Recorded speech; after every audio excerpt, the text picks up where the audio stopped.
Lynn and I, I'll never forget this, went to Alexander Springs, went canoeing.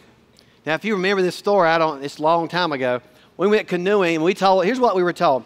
It's a beautiful thing to go to Alexander Springs in a canoe and see all the wildlife and see all the beauty down there. Okay, so we get there, and the first clue was that we were the only ones getting in a canoe.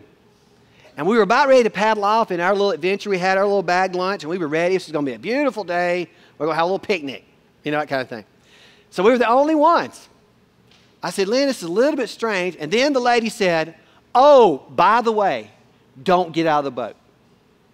I went, what? Whatever you do, don't get out of the boat. Look for the blue flag. We will pick you up 2 hours from now. I was like, okay. So we started floating down. She said, there's an alligator on the left.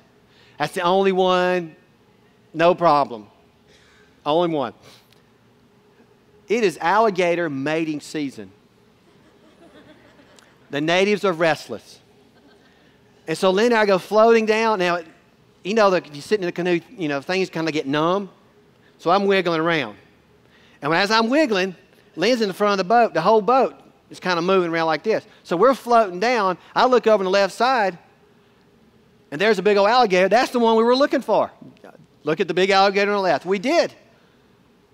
And there was one on the right. There was one in the middle. There's one on a log. And I'll never forget, we floated down through there, and one of them came off the log and went under the boat. Lynn's freaked out. It's over now. This canoe ride has got to end. I didn't think about turning around. I said, honey, we just got to get to that blue flag. Just got to get that blue flag. And I'll never forget, she said, quit rocking the boat. Because every time I was moving around, I was a little bit nervous. That picnic lunch went away real quick. And I remember we got stuck, and we had to jump the boat like this. Scary. And you know what I said? This is what you would say. God, if you get me out of this, I'll never do this again.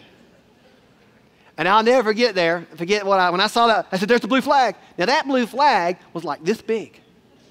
We have swamp and alligators and snakes falling out of the trees, and I got a blue flag this big. I got to the dock, and I kissed the dock. And I looked at Lynn and said, we will never do this again. We were exhausted from fear. Because I've seen all the stuff on TV, but I didn't know what alligator was going to do. They're never going to drag me out of the boat. Scary. But I said, God, if you get me out of this, I'll never do it again.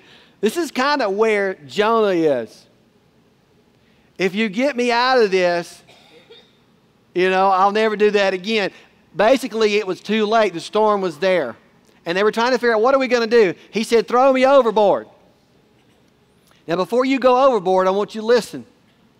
There's clues along the way that God's trying to tell you something. There's some clues. Let me tell you about my clue. When I was out of college, I was in sales. And what had happened, the CEO of the company just taken over, he was embezzling money from the company. So what he did, he sent a sales manager around to all the salesmen, and he was doing everything he could to get us to leave. So the day that he came up, I rode with him. That was the worst day of my life. That was the worst day. He let me have it from the time I got in the car to the time I left. We went and made sales calls. I could do nothing right. Nothing. You ever been there? There was nothing I could do. So here I am getting hammered all day long, and I go home and Lynn said, it's going to be all right. It's going to be all right. The question came up.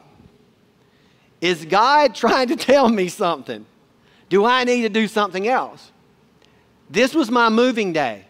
See, what happens with you as a Christian or as a person, you have to think, there's a day when there's a moving day, and when I decide that this is how my life's going to be, and this is what God's telling me, and I'm actually going to do it.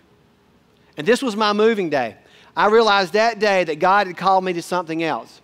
And what happened was I got a job in Powdersville, working in sales in Powdersville. And the company let me do all that I'm doing right now with you. I did it with other singles and couples. I made props for dramas. They let me do all that stuff here in Powdersville, and I had no clue that God was going to start a church in Powdersville and I was going to get to be the one to be the pastor. All because of a salesman who hammered me all day long, which was my worst day and my best day at the same time. There's a moving day that you have to think about. There's a moving day coming. And you have to decide if you're going to do it your way or you're going to go with God. You got to pay attention to what's going on around you. And we'll get to some of that in just a minute. You got to look at the wind. Which way is it blowing? What's happening? Jonah, the wind was blowing hard. And what I said before, you got to realize that it wasn't just about Jonah. It was about everybody involved in that boat. Everybody in that boat thought they were going down. And they were trying to figure out who it was. And they found out it was Jonah. He said, you need to pray to your God. You need to pray right now. The captain went down and said, you need to get up because we're going down. They started throwing stuff overboard. And finally Jonah said, here's what he said. This was his moving day. He said, it's my fault. I'm the one that's running from God. I'm the one that's causing this storm. It's my fault. And the way to end this is to throw me overboard. Do you understand how that works? I mean, throw me overboard. That had been a hard thing to say. But Jonah realized that he was not going to get away from God. God had told him what to do.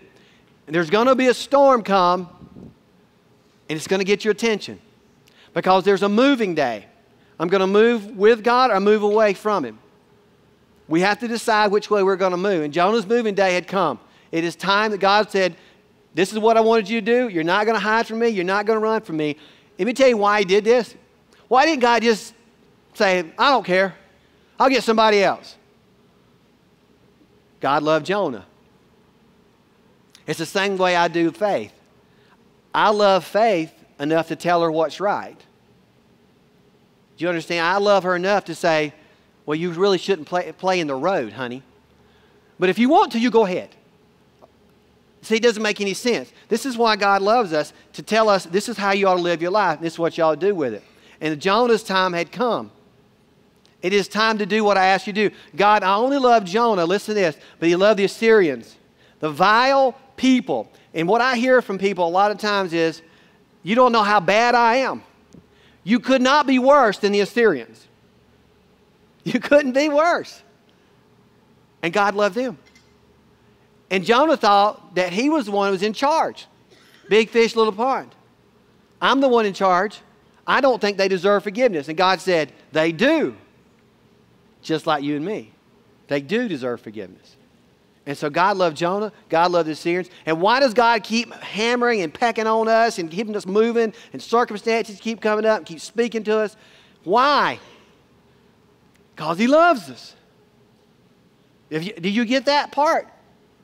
That's why I keep trying to guide faith, don't play in the road, Don't teach you to cut grass real quick, Do these things. Do these things because I love you. And this is what's happening to Jonah. This is why He didn't say, just go and do what you want to do.